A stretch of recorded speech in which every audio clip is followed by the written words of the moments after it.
Good evening, everyone. Mwese. We are so happy once again to meet in order to share the word.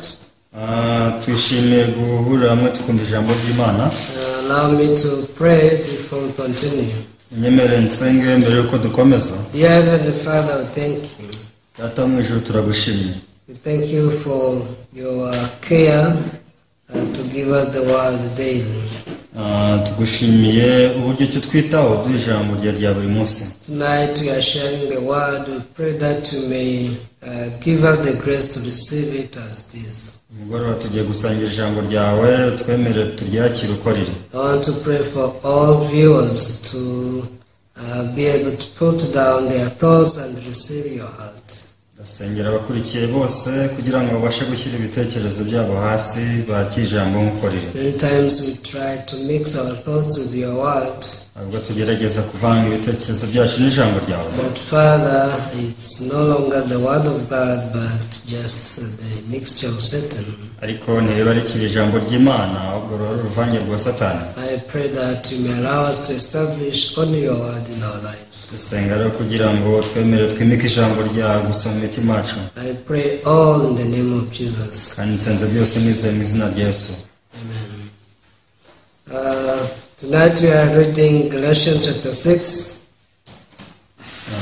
Tugiye gusangira mu Bagalati ibice 6 ku mugoroba. Please open the book of Galatians chapter 6.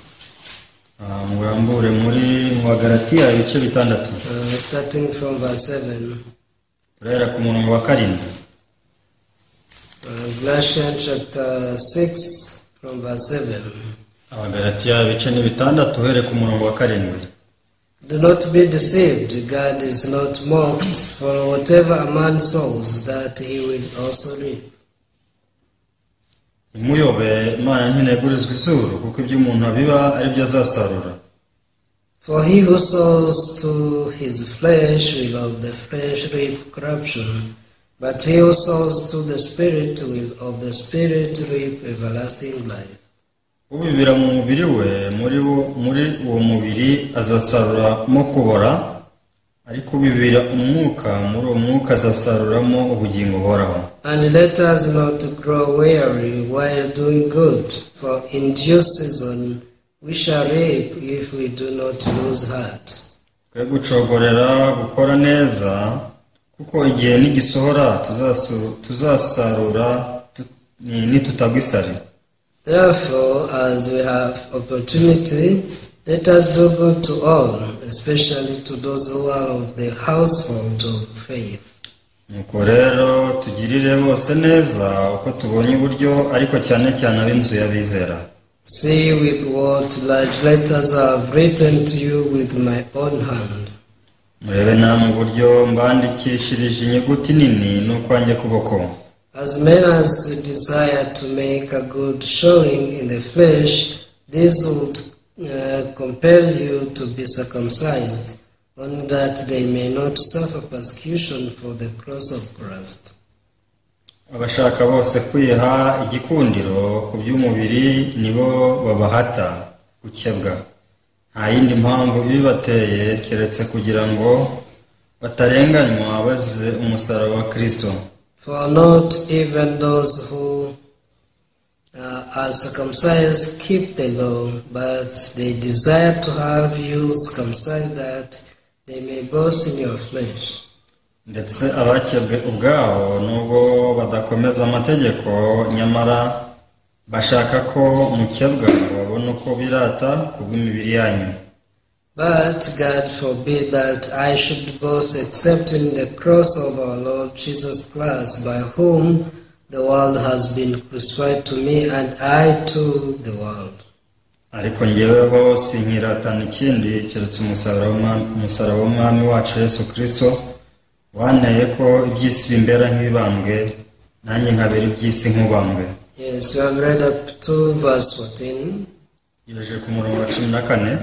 In Africa we have many different kinds of trees. Muri Afrika tugira ibiti by'amoko atandukanye. But each tree has its fruits. Akusanga buri giti cyera imbuto zacyo. You cannot dig and cultivate like an avocado seed, yet you want the fruits of mango. Ntabwo ushobora guhinga igiti cy'avoka kandi ukeneye imyembe. When you plant an avocado seed, you have to reap also the avocados. Impamvu uhinze igiti cy'avoka n'ubundi witega gusarura avoka. So when we read the Bible, we can see stories like this. Rero dusoma Bibiliya twabona inkuru nk'izo. When Jesus came down in the world, there was one problem we people had. Yesu bwazaga mu isi hari ikibazo tw'abantu twari dufite. That's why even God called him or named him Jesus. Impamvu Imana yamwise Yesu. The name Jesus means the Savior of his people from their sins. Ubundi izina Yesu bisobanuye ko ari umukiza w'abantu abakiza ibyaha byabo. Which means we had a problem of sin which we could not solve by ourselves. Tuzi ko twari dufite ikibazo cy'icyaha twebwe ubwacu tutabasha gukemura. In fact, we people we are born as an evil seed. Twebwe turi abantu bavutse turi urubuto rubi. When you read the book of Isaiah, iyo dusomye mu gitabo cya Yesaya, Isaiah chapter 1, Yesaya igice cya mbere. Please open the book of Isaiah chapter 1. Ndabinginze musome igitabo cya Yesaya igice cya mbere. Can you read verse 4? Turasoma umurongo wa 4. Verse 4 says, Alas, sinful nation, a people reddened with iniquity, a brood of evildoers, children who are corrupters. They have forsaken the Lord. They have provoked to anger the Holy One of Israel. They have turned away backward. Ubwoko bukora ibyawe, abantu buzuyemo no gukiranirwa, urubyaro rw'inkozi z'ibibi, abana bonona baretse Uwiteka, basuzuguye Uwera wa Isirayeli baramuharuruka. One day God realized that we are evil people. Umunsi umwe Imana yabonye ko turi abantu babi. And since we were an evil seed, ko twavuze turi urugemwe rubi, we could not help but to go to hellfire. nta kintu cyari kidukwiriye usibye kujya mu rutazima. So God thought about us. Imana yadutekerejeho Because he was the creator. ko ariyo muremyi. He decided to save man. Rero yafashe umwanzuro wo gukiza umuntu. So he said to Jesus Christ. Impamvu yabwiye Yesu Kristo. But before sending Jesus Christ, he gave us the law. Rero kohereza Yesu Kristo yabanje kuduha amategeko. Actually, the law came with one purpose. Amategeko yaje afite intego imwe. It was to make man realize that he is an evil seed. Kwari kumenyesha umuntu ko ari urugemwe rubi. Because of the deceit of Satan, always you could think that you have a good part and bad part. Tewe n'igishwa cya Satani twajyaga twibwira ngo turi beza, ikindi gihe ngo turi babi. So there was no way man could discover by himself that he is only evil. Nta bundi buryo umuntu ari gutahura ko ari mubi wese. Man could not realize what is sin by himself. Rero umuntu ntabwo ashobora kumenya iby'icyaha ubwe. Always people could think that I'm good, but sometimes I commit mistakes. Wasangaga abantu bavuga ati ndi mubi nubwo rimwe na rimwe nkora amakosa. Because of the love of God. Rero bitewe n'urukundo rw'Imana. God realized that man cannot be saved unless he comes to the knowledge to know the truth. Imana abonye ko umuntu adashobora gukizwa usibye igihe yatahuye ukuri. As you know, for someone to go to the hospital, he has to discover that he is sick and is unable to overcome the sickness. Kugira ngo umuntu ajye kwa muganga nuko bwa mbere atahura ko arwaye kandi adashobora kunesha indwara. Some people they get sick, hari ubwo abantu barwara, but they don't go to the hospital. ariko ugasanga ntibagiye kwa muganga. They don't meet the doctor. Ugasanga ntibagiye guhura na muganga. As long as they feel that they have power to overcome the sickness. Rero mu gihe bamenya ko badafite imbaraga zituma banesha bwa burwayi, They never go to the hospital. igihe bumva ko bafite ububasha bwo kunesha ya ndwara ntabwo barirwa bajya kwa muganga. Others they try herbal medicine. Abandi bagerageza imiti y'ibyatsi. There are different things people try before meeting doctor. Hari ibindi bintu abantu babanza gukora mbere yo guhura na muganga. And Meeting the doctor is the last option. rero burya guhura na muganga niyo mahitamo ya nyuma. Once you see that there is no other way, iyo ubonye nta yindi nzira isigaye, that's when you decided to meet the doctor. niyo mpamvu ufata umwanzuro wo guhura na muganga. So same to our life of faith. icyo kimwe rero n'imibereho yacu yo kwizera. For one to meet Jesus, kugira ngo umuntu ahure na Yesu, he has to discover that he is unable to solve the problem of sin. agomba kubanza akamenya ko adashobora gukemura ikibazo cy'ibyaha. Even if you meet Jesus, when you think that you have another way to solve the problem of sin apart from him, nubwo twahura na Yesu kabone nubwo twaba mu gihe twibwira ko dufite n'inzira yo gukemura ikibazo cy'icyaha usibye we, Jesus cannot help you at all. icyo gihe Yesu ntabwo yabyishimira na gato. Not because he doesn't want to help you, si uko mu by'ukuri yaba adashaka kugufasha, but because you are not ready to receive the help. ahubwo ni uko waba utiteguye kwakira ubufasha. So the Bible says that you are a brood of evildoers. biravuga ngo turi urubyaro rw'inkozi z'ibibi. So this is what we should discover from the beginning. iki ni cyo tugomba gutahura bigitangira. When God sent Jesus, he knew this very well. Imana ubwo yoherezaga Yesu yabisobanukiwe neza. And before sending Jesus, he sent John the Baptist. rero kohereza Yesu Kristo, Imana yohereje Yohana Umubatiza. Actually, John the Baptist preached the gospel to lead people to repentance. Yohana Umubatiza yabwirije ubutumwa bwiza ayobora abantu ku kwihana. Every time you could shout to people saying, "You brood of vipers." igihe cyose abaga avuga n'ijwi rirenga ati mwebwe mw'abana b'inshiramwe. Don't think that you are the children of Abraham. rwose ntimukibwire ngo dufite sogokuruza wacu Aburahamu. You are brood of vipers.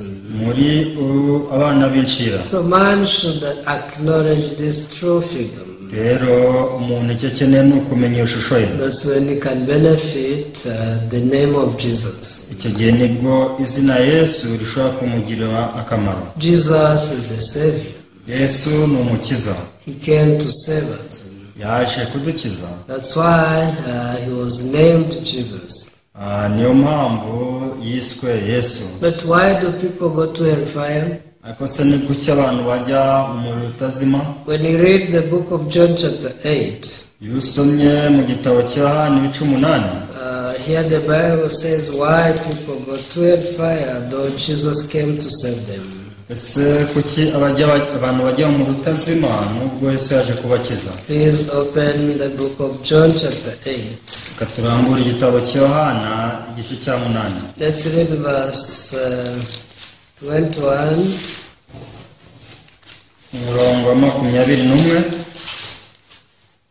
Yes, verse 21 says, Then Jesus said to them again, I am going away, and you will seek me, and will die in your sin.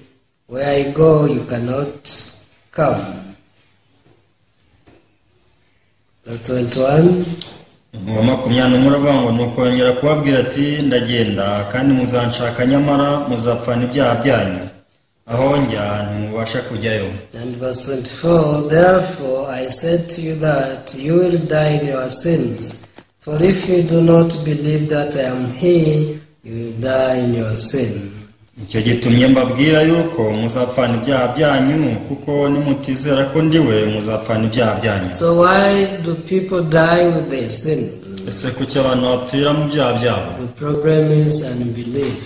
ikibazo ni ukutizera. They don't believe that Jesus is the Savior. ntabwo bizera ko Yesu ari umukiza. They don't believe in the name of Jesus. ntabwo bizera izina Yesu. But to those who believed in the name of Jesus, ariko babasha kwizera izina Yesu, the Bible says that they were given the right to be the children of God. biravuga ngo bahawe ububasha bwo kuba abana b'Imana, Because they believed in the works of Jesus. ako bizera imirimo ya Yesu. So we must realize what is sin.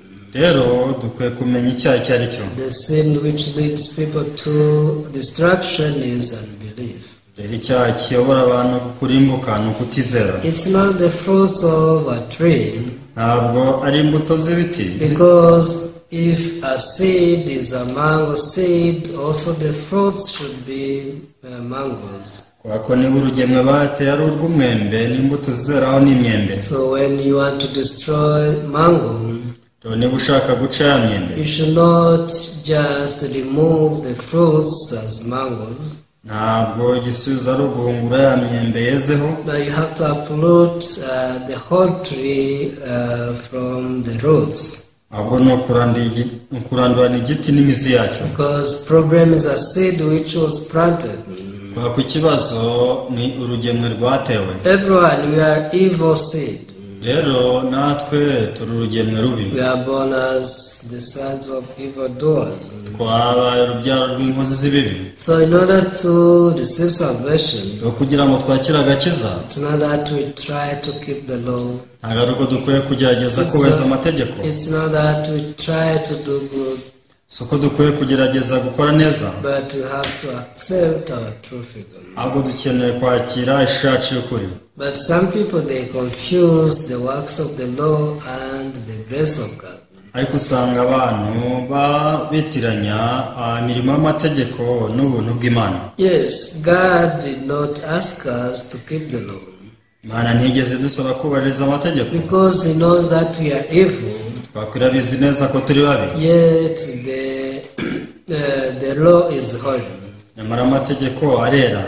But God wants us to be together with Jesus. Ariko Imana irashaka ko tubana na Yesu. Because Jesus is holy. Wako Yesu arera. Once we are connected to Jesus, we also become holy. Natwe igihe duhujwe na Yesu tuzabera. Because Jesus is wise. Wako Yesu ni umunyabwenge. Once we meet Jesus, we become also wise. Natwe niduhuzwa nawe tuzahinduka abanyabwenge. Because Jesus is righteousness. Wako Yesu ni gukiranuka. Once we meet Him, He gives us righteousness. Igihe duhuye nawe azaduha kwa gukiranuka. Because Jesus can do all good things which God is happy with. Kubera ko abasha gukora ibintu byose Imana ishimira. Also once we unite our hearts with Jesus, God is happy with us. Rero nitwunga umutima wacu n'uwa Yesu, Imana izabyishimira. That is the only thing we can do. Icyo ni cyo kintu cyonyine twabasha gukora. But doing it also is by the grace of God. Ariko kubikora nabyo ni ubuntu bw'Imana. It's not that we can just determine to do it. Suko twebwe twahatana tukagerageza kubikora. All we need is to listen to the word of God. Ahubwo icyo dukeneye ni ukumva ijambo ry'Imana. As we are listening to the word, mu gihe wumva ijambo, this word gives us faith. Ijambo rizaguha kwizera. And this faith becomes the bridge to connect our hearts with the heart of Jesus. Kandi kwa kwizera kuzaturebera ikiraro kiduhuza na Yesu. From then on, Jesus becomes our God. Kubera icyo gihe rero Yesu azatubera Imana. Actually, Jesus was given two names. Yesu yahawe amazina abiri. One is Jesus, iya mbere ni Yesu, as the Savior of sins. ariwe mukiza w'ibyaha. And the second one is Emmanuel, irindi rya kabiri ni Emmanuel, as the one to connect us with God forever. ariwe ubasha kuduhuza n'Imana ibihe byose. God with us. Imana ari kumwe natwe. So those are the names of Jesus. Aya ni amazina ya Yesu. And you can find them in Matthew chapter 1 verse 21 through verse 23. Ushobora kubisanga mu gitabo cya Matayo umurongo wa gice cya 21 no 23. So believing in God, connecting your heart to the heart of Jesus, that is the life of faith or spiritual life. Kwizera Imana, guhuza umutima wacu n'uwa Yesu, ubwo nibwo buzima bwo kwizera. Today we read the book of Galatians. Rero umunsi twasomye ibitabo cy'Abagalatiya. Actually, this is the last chapter. Iki ni cyo gice cya nyuma cy'iki gitabo. As I told you previously, this book differentiates grace and law. Uko nabwiye ubushize iki gitabo kigaragaza itandukaniro hagati y'ubuntu n'amategeko. Because there are works of grace and works of the law. Kuko ari imirimo yo kwizera, ay'ubuntu n'imirimo y'amategeko. But people don't know how to differentiate them. Ariko usanga abantu batazi ko babitandukanye. That's why they mix them. niyo mpamvu bivangavanga. And eventually some people perish because they want to be justified by the works of the law. Usanga abantu barimbuka ku iherezo kuba ko bagerageje gutsindishizwa n'imirimo itegetswe n'amategeko. Never think that anything from your flesh can be accepted before God. Rwose ntukibwire ko igiturutse muri kamere yawe icyo ari cyo cyose cyagutsindishiriza imbere y'Imana. What can you read from the flesh? Ese ni igisarura mu mubiri. When you read the book of Galatians chapter 6, Dusoma igitabo cy'Abagalatiya ibice bitandatu. verse 7 says, "Do not be deceived. God is not mocked, for whatever man sows, that he will also reap." Biravuga ngo umurongo wa karindwi, ntimuyobe, Imana ntegurizwa izuru, kuko ibyo umuntu abiba ari byo azasarura. Yes, do not be deceived. Ntimushukwe. Why? Kubera iki? Verse 8 says, "For he who sows to his flesh will of the flesh reap corruption, but he who sows to the Spirit will of the Spirit reap everlasting life." Ubibira mu mubiri we, muri uwo mubiri azasaruramo kubora, ariko ubibira umwuka, muri uwo mwuka azasaruramo ubugingo buhoraho. Yes, whatever you sow, that's what you will reap. Icyo uzabiba cyose ni nacyo uzasarura. If your heart is connected to the flesh, Niba umutima uhujwe na kamere yawe, you can only reap corruption. icyo uzabiba uzasarura no kubora, Because your flesh is already corrupted. kubera ko kamere yawe yamaze kwangirika. Even the works of the flesh are only evil forever. Niyo mpamvu n'imirimo ya kabere ari mibi gusa ibihe byose. Your thoughts are only evil forever. Ibitekerezo byawe ni bibi gusa. So if you are connected to your thoughts, Niba uhujwe n'ibitekerezo byawe, you should not be deceived by Satan ntugashwe na Satani into thinking that you are serving the Lord. wibwira ngo uri gukorera Imana. There is no a single sinner who can serve God. Nta munyabyaha ushobora gukorera Imana. A sinner needs to receive salvation. Umunyabyaha akeneye kwakira agakiza. A wicked man should forsake his ways and his thoughts. Rero umunyabyaha akwiye kureka inzira ze n'ibitekerezo bye. He must realize that his thoughts lead him into destruction. Akamenya ngo ibitekerezo byanjye iyo binyerekeza ni mu kurimbuka. So salvation means to be free from our thoughts. Kubera ko agakiza ni ukubohoka ibitekerezo byacu. Because we live for so long thinking that our thoughts are right. Kubera ko twabaye igihe kirekire twibwira ko ibitekerezo byacu ari byiza. So once we think that we are right, igihe cyose twibwira ngo tumeze neza, even when we come to mistakes, we don't acknowledge our true figure. icyo gihe usanga niyo dukoze ikosa tutamenya ishusho yacu. Originally, once you realize that there is there is something evil, you can realize that even that one who commits that evil is also evil. Ariko igihe ubonye ikibi ugomba kumenya ngo nta wundi ukoze icyaha kindi kibi nawe ni mubi. For example, Urugero, we have only one heart, dufite umutima umwe, but we tend to think that our hearts can have good and bad.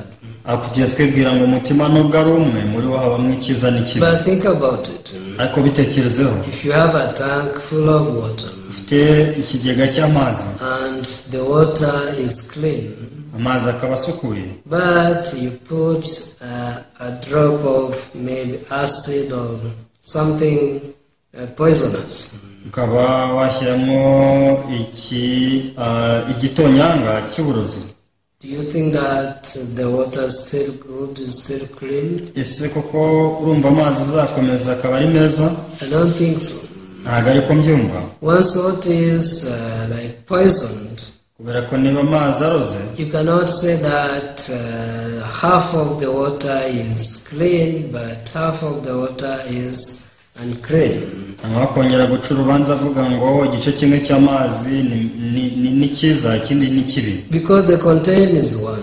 kubera ko ikigega ni kimwe. Of course, sometimes when water spends much time into the tank, there are some dead things on the bottom. Byumvikana amazi amaze igihe kirekire mu kigega, hari imyanda iza munsi. And when you check to see that the water is clean, ariko warebesha amaso ukabona amazi ari meza mu bigaragara. on the top, water is clean. mu bigaragara amazi arasukuye, but when you try to see in deep or on the bottom, ariko wagerageza kwimbika ukagera hasi mu ndiba, or when you take something like a stick and try to agitate, cyangwa se ugafata igiti ugatangira gukoroga, that's when you realize that the water was dirty. aho ngaho niho umenyera ngo burya amazi yanduye. Our hearts behave like this. Imitima yacu nayo ni nk'uko iri. Originally our hearts are too evil. Imitima yacu ni mibi gusa, But before there's something to agitate our hearts, we think that we are good people. ariko mbere yuko duhura n'icyadukoroga ntabwo tuba tubakamenya imitima yacu neza. But when something to agitate our hearts comes, ariko igikoroga imitima yacu iyo kije, our hearts, our true figure is revealed. imitima yacu ushacu y'ukuri biragaragara. Therefore you should be free from your thoughts. Rero ukeneye kubaka ibitekerezo byawe In order to live spiritual life, kugira ngo ubuzima bw'umwuka, you have to know that the flesh is always flesh, igihe cyose kamere gukoresha kamere, and the flesh leads people to corruption and destruction. kandi kamere ikayobora abantu kurimbuka kwangirika. But on the other hand, urundi ruhande, when you sow to the Spirit, you will also harvest or reap everlasting life. iyo ubiye mu mwuka icyo gihe usarura ibyishimo n'ubugingo buhoraho. That's why I told you that by listening to the word of God, we receive faith, and this faith becomes the bridge to connect us to Jesus. niyo mpamvu nabwiye ngo twakire ijambo ry'Imana tugira kwizera, kwa kwizera kuduhindukira ikiraro kiduhuza n'Imana. What does verse 14 say? ese umurongo wa 14 uvuga ngo iki? Verse 14 says, "But God forbid that I should boast except in the cross of our Lord Jesus Christ, by whom the world has been crucified to me, and I to the world." ariko njyewe sinyiratana ikindi keretse umusaraba w'umwami wacu Yesu Kristo, wateye ko iby'isi bimbera nk'ibibambwe nanjye nkabera iby'isi nk'ubambwe. So what can we boast? ese niki twakwirata? In order to go to heaven, only the cross of Jesus did something for us. mbere yuko tujya mu ijuru, umusaraba wa Yesu Kristo aricyo wabanje kudukorera. To become righteous, all we need is the cross of Jesus. rero tugize abakiranutsi, icyo dukeneye ni umusaraba wa Yesu. Even to live our spiritual life, we need only the cross of Jesus. kugira ngo tugere ku Mana, ikindi kintu usibye umusaraba wa Yesu. Because the cross of Jesus made us get connected to God once again. kubera ko umusaraba wa Yesu watwemerera kongera guhuzwa n'Imana. That's how Jesus became for us everything we need in our life. niyo mpamvu Yesu yatuziye atubera byose kandi dukeneye mu buzima bwacu. So as we conclude, I want to read you one verse. Igihe nsoza reka nsoreze ku murongo umwe. 1 Corinthians chapter 1 verse 30. Abakorino ba mbere igice cya mbere umurongo wa 13. Verse 30. umurongo wa 30. Yes, 1 Corinthians chapter 1 verse 30.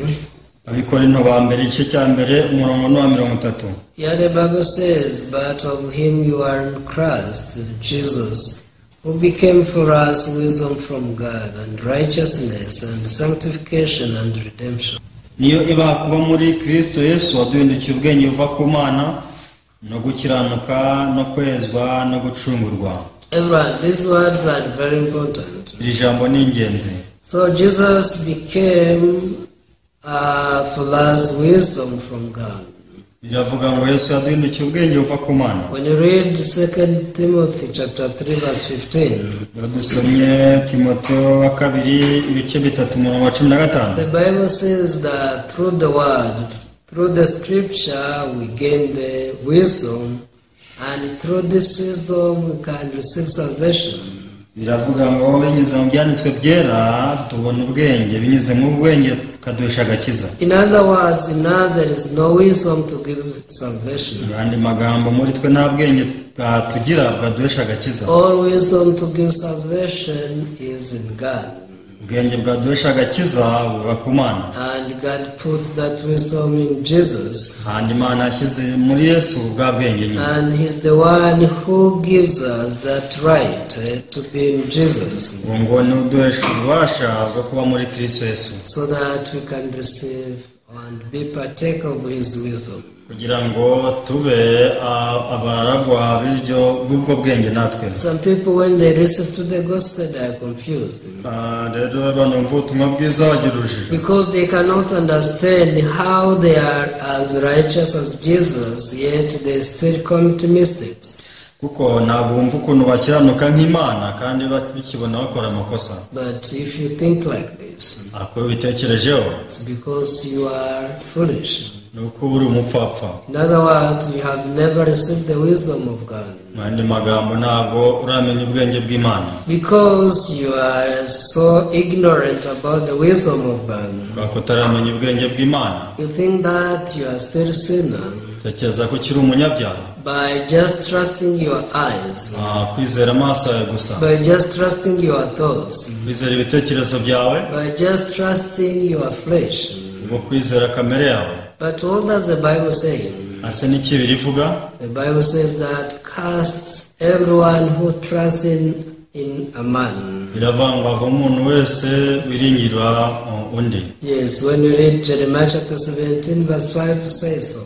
dusomye igitabo cya Yeremiya 17 umurongo wa 5 niko atubwira, If you trust your heart, wizera umutima wawe, if you believe in yourself, n'uyizera wowe ubwawe, already you are cast, uri kivume, because you cannot receive the wisdom of God. kuko icyo gihe ntabwo ushobora gushyira ubwenge bw'Imana. What does the wisdom of God tells us? ese n'icyo ubwenge bw'Imana butubwira? Yes, the next part of this verse says, who became for us wisdom from God and righteousness.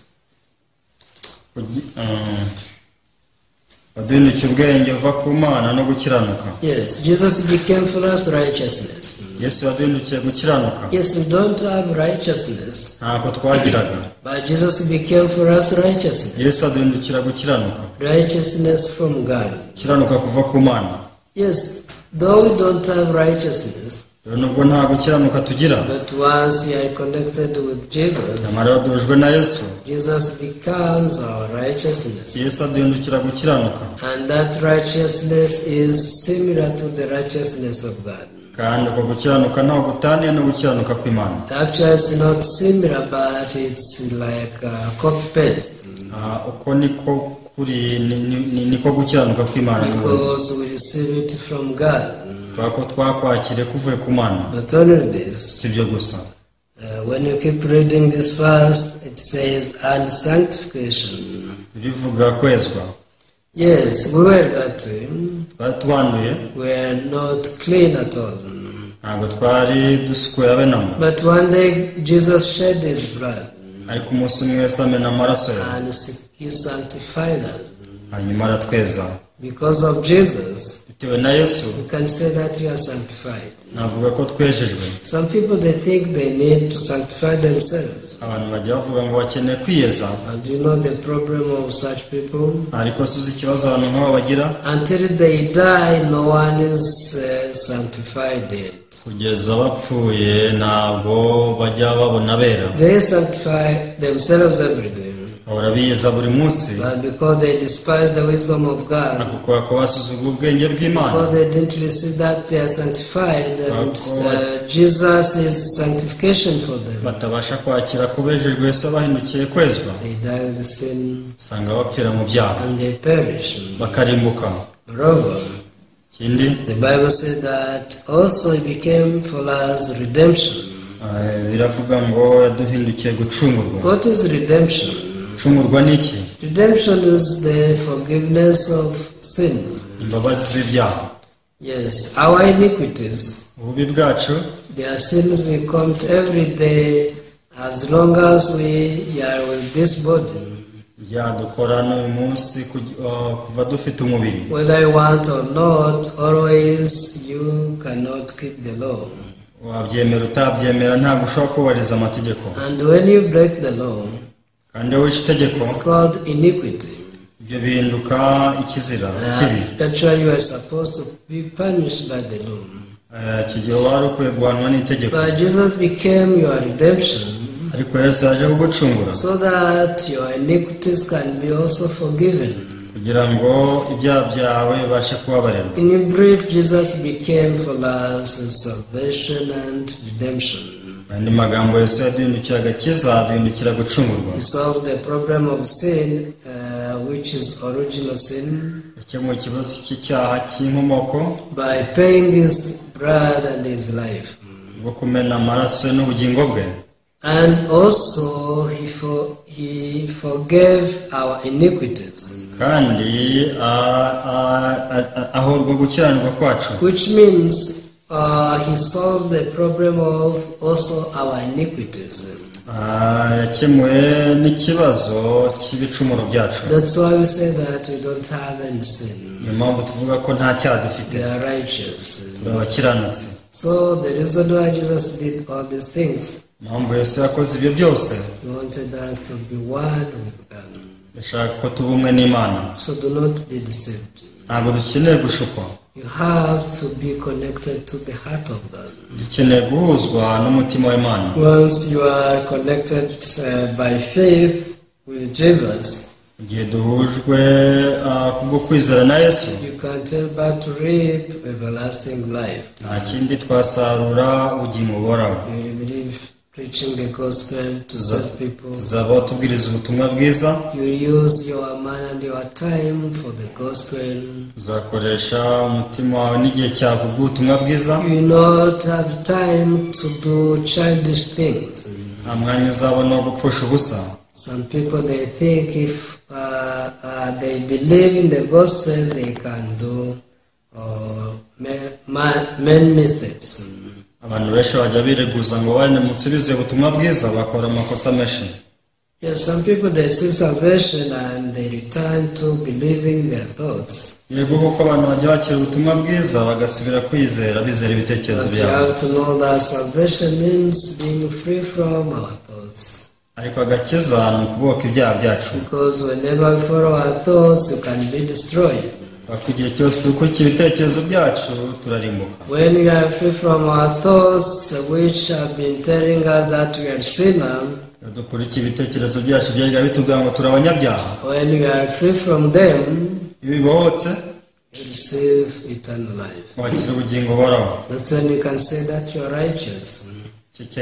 kigutera kuvuga ko uri And umukiranutsi, you can proclaim that Jesus became your righteousness. ukabasha kuvuga uti Yesu yambereye gukiranuka. But on the other hand, urundi ruhande, when also we become free from the thoughts which leads us to fulfill the desire of the flesh, iyo dukurikiye ibitekerezo bitujyana mu kuyoborwa na kamere, if we become free from them, nabyo tubibohotse, that's when you can live spiritual life. icyo gihe tubasha kubaho ubuzima bw'umwuka, That is life of faith. nibwo buzima bwo kwizera. But when it is not so, atari uko bigenze, yes, we saw for the flesh, usanga tubibera mu mubiri, but always we can only reap corruption in our flesh. ariko birivuze ko nta kindi dusarura umusibye kubora. So I hope that you differentiate these two things. ngiye ko twatandukanya ibyo byombi. Faith and law is different. Faith and law is different. kwizera n'amategeko ni ibintu bitandukanye, There are two things. ni ibintu bibiri. Once you have faith, iyo ufite kwizera you are free from the law. wotsa amategeko, But when you lose faith, nta kwizera you are a slave of the law. uri imbata y'amategeko. And when you are a slave of the law, uri imbata y'amategeko rero you can only reap corruption nta kindi wasaruramo usibye kubora, because you sow for the flesh. kubera ko wabibiye mu mubiri. I hope that you keep this in your mind. niringiye ko mwazirikana ibi mu mitima yanyu, Therefore, you will not be deceived. icyo gihe ntituzashukwa. So I will speak up to here. kansoreza hano Let me pray. ndasenga. Father God, we thank you. data mu ijuru turagushimye, We thank you because you have been teaching us through this book of Galatians. turagushimiye kubera ko umaze iminsi twigisha muri iki gitabo cy'abagalatiya. Starting from chapter 1, we could see how you redeemed our sins. uhereye mu gice cya mbere twabonye ko wacunguye ibyaha byacu, and how the gospel of Christ is different from another gospel. uburyo ki ubutumwa bwiza bwa Kristo butandukanye n'ubundi butumwa, Because the gospel of Christ talks about how we were redeemed forever. kuko ubutumwa bwiza bwa Kristo butwigisha ko twacunguye ibihe byose, You died for our sins, ko wapfiriye ibyaha byacu, and you put away our sins by sacrificing your body. kandi wapfiriye ibyaha byacu kubwo gutanga umubiri wawe. We thank you for that. Tugushimiye ibyo. May you bless all of you as to believe in this truth. Turasengera abakurikiye bose ngo bizere ukuri, Because you said that we shall know the truth, and the truth shall make us free. twavuze ko tuzamenya ukuri kandi ariko kuzatubatura. And the truth is only your word. Ukuri ni ijambo ryawe ryonyine. May you bless your people Rero umugisha abantu bawe, and allow us to be connected to this word forever, kandi twemerere duhuzwe n'iri jambo ibihe byose, so that we can also preach and proclaim your works. kugira ngo tubashe guhamya iby'imirimo yawe. We don't have anything to boast of except the cross of Jesus Christ. Nta kindi dufite cyo kwirata usibye umusaraba wa Yesu Kristo. So we glorify your name. Duhimbaje izina ryawe, I pray everything in the name of Jesus our Lord. kandi nsenze nizeye mu izina rya Yesu. Amen. Amen. Thank you very much. Murakoze cyane, See you next time. tuzasubira ubutaha.